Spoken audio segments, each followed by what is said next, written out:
यह कहानी सोहन की है, जो बहुत गरीब था।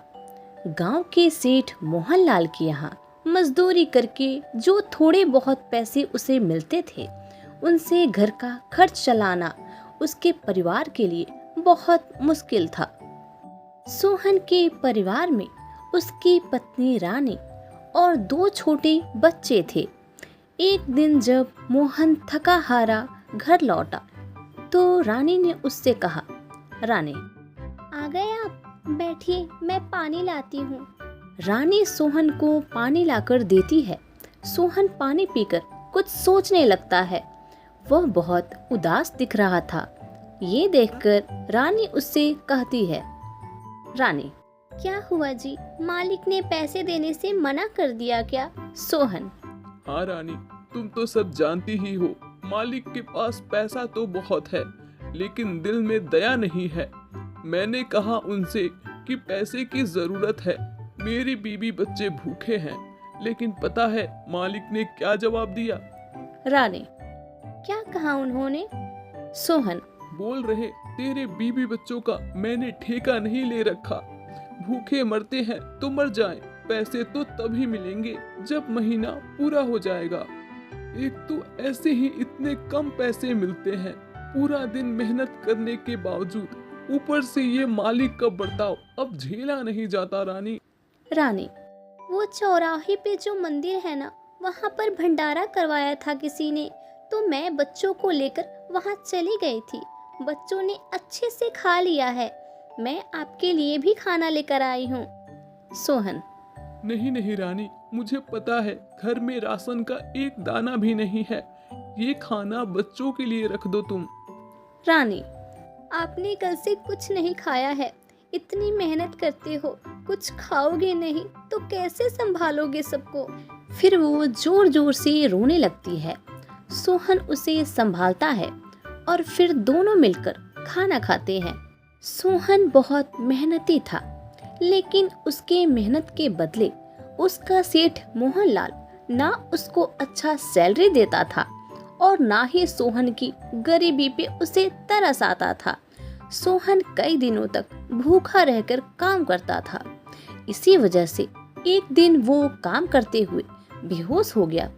ये देखकर मोहनलाल भड़क गया और बोला, मोहनलाल, अरे देखो तो जरा, ये क्या हो गया इस कामचोर को? अरे रामू, जरा इसको चेक कर तो। अगर ये मनहूस मेरे दुकान में मर गया तो आफत आ जाएगी।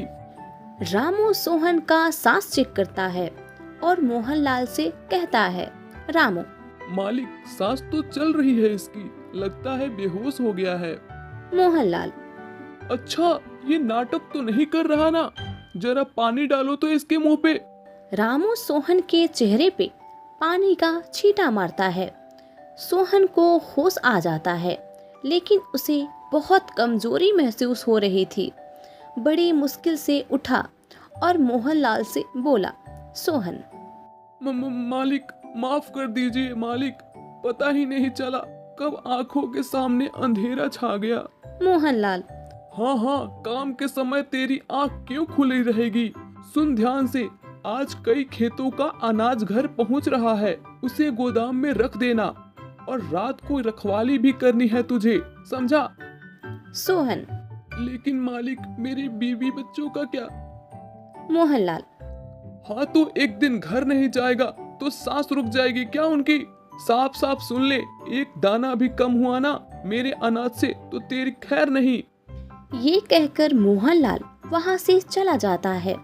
सोहन ने किसी तरह अनाज के बोरियों को गोदाम में उठा के रख दिया। तभी अचानक तेज बारिश होने लगती है।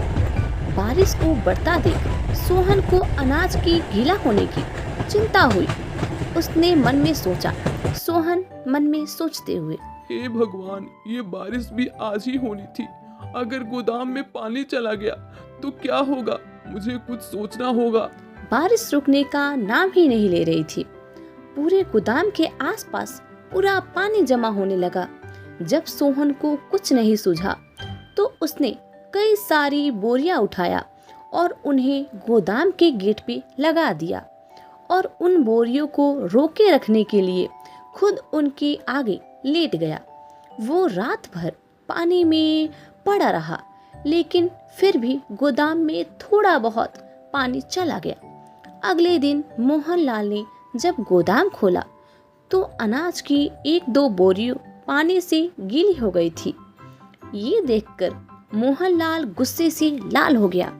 उसने सोहन से कहा, मोहनलाल, अरे मुझे तुझ पे भरोसा करना ही नहीं चाहिए था।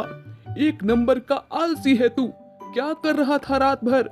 मेरा अनाज गीला कैसे हो गया? सोहन, मालिक, मैंने बहुत कोशिश किया। बारिश बहुत तेज थी मालिक। मोहनलाल, मुझे सब पता है कितनी तेज बारिश थी। उससे तेज तो तेरा दिमाग चलता है, लेकिन हाथ पैर नहीं चलते तेरे। मेरे सामने से चला जा, वरना तेरा वो हाल करूंगा कि पूरी जिंदगी याद रखेगा। सोहन उदास होकर वहां से चला जाता है। उसी दिन शाम को बारिश फिर से शुरू हो गई। इस बार बारिश कई दिनों तक होती रही। तेज बारिश की वजह से पूरे गांव में बाढ़ आ गई। मोहनलाल खड़ूस होने के साथ साथ 1 नंबर का लालची भी था। लगातार हो रही बारिश को देखकर उसे गोदाम में रखी अनाज की चिंता होने लगी। उसके सारे नौकर बारिश की वजह से काम पे नहीं आ रहे थे, इसीलिए वो खुद ही गोदाम में पहुंच गया। वहां पहुंचकर उसने जो देखा, उसने मोहनलाल के होश उड़ा दिए। बारिश का पानी पूरे गोदाम के अंदर भर चुका था। ये देखकर मोहनलाल रोते हुए बोला, मोहनलाल, अरे मेरे भगवान, ये क्या हो गया रे? कोई तो मदद करो। अरे मैं लुट जाऊंगा, बर्बाद हो जाऊंगा मैं। मोहनलाल कुछ नहीं कर सकता था। उल्टा वो खुद भी बाढ़ के पानी में फंस गया। उधर सोहन की झोपड़ी भी पानी में बह चुकी थी। वह अपनी बीवी बच्चों के साथ पानी में तैरते हुए कोई सुरक्षित जगह ढूंढ रहा था। तभी उसे अचानक रेस्क्यू टीम का एक नाव दिखाई दिया। सोहन, अरे मालिक, बचा लो, हम यहाँ हैं, बचा लो मालिक। रेस्क्यू टीम सोहन के परिवार को बचा लेती है और सुरक्षा कैंप की तरफ ले जाने लगती है। तभी सोहन को दूर से मोहनलाल का गोदाम नजर आता है। उसे मोहनलाल की हल्की सी झलक भी दिखाई देती है। रेस्क्यू टीम की जवानों से कहता है, सोहन, मालिक, मुझे और मेरे परिवार को बचाने के लिए आपका बहुत बहुत धन्यवाद। एक विनती और है आपसे। वो जो दूर गोदाम दिख रहा है ना, मुझे ऐसा लगा जैसे मैंने अपने मालिक को वहाँ देखा। उन्हें बचा लीजिए मालिक। रेस्क्यू टीम सोहन की बात मानकर नाव को गोदाम के पास ले जाती है। मोहनलाल पानी में डूबने वाला था। तभी उसे सोहन की आवाज सुनाई देती है, सोहन, मालिक, मालिक, कहाँ हो आप मालिक? मोहनलाल, सोहन, सोहन, बचा लो सोहन। सोहन मोहनलाल को देख लेता है। फिर रेस्क्यू टीम की मदद से उसे बचा लेता है। फिर सभी लोग सुरक्षा कैंप पहुंचते हैं। सभी लोग सही सलामत थे। मोहनलाल बहुत ही शर्मिंदा था। उसने अपना हाथ जोड़कर सोहन से कहा, मोहनलाल, मुझे माफ कर दे सोहन। मैं तुझे क्या कुछ नहीं सुनाया। तेरे साथ बहुत गलत किया मैंने, लेकिन फिर भी तूने मेरी जान बचाई। फिर मोहनलाल रोने लगता है। सोहन, नहीं मालिक, ऐसा मत बोलिए। सब कुछ करने वाला भगवान ही है। सच तो ये है कि अगर आप काम ना देते तो मैं और मेरा परिवार बहुत पहले ही भूख से मर जाते। सोहन की बात सुनकर मोहनलाल और शर्मिंदा हो जाता है। उसके बाद जब हालात सुधरी तो मोहनलाल ने सोहन की बहुत मदद की। उसे रहने के लिए कमरा दिया और काम के बदले अच्छे पैसे भी देने लगा। मोहनलाल अब बदल गया था। उस बारिश ने भले ही बहुत कुछ तबाह किया था, लेकिन मोहनलाल को एक अच्छा इंसान भी बना दिया था। अब सोहन का परिवार खुशी खुशी रहने लगा। यहीं पे इस कहानी की समाप्ति हो जाती है। अगर आप लोगों को ये वीडियो अच्छा लगा हो तो प्लीज़ इसे लाइक करें, हमारे चैनल को सब्सक्राइब करें और इस वीडियो को ज़्यादा से ज़्यादा शेयर करें। हम लोग फिर मिलेंगे एक नई कहानी के साथ। तब तक के लिए राम राम।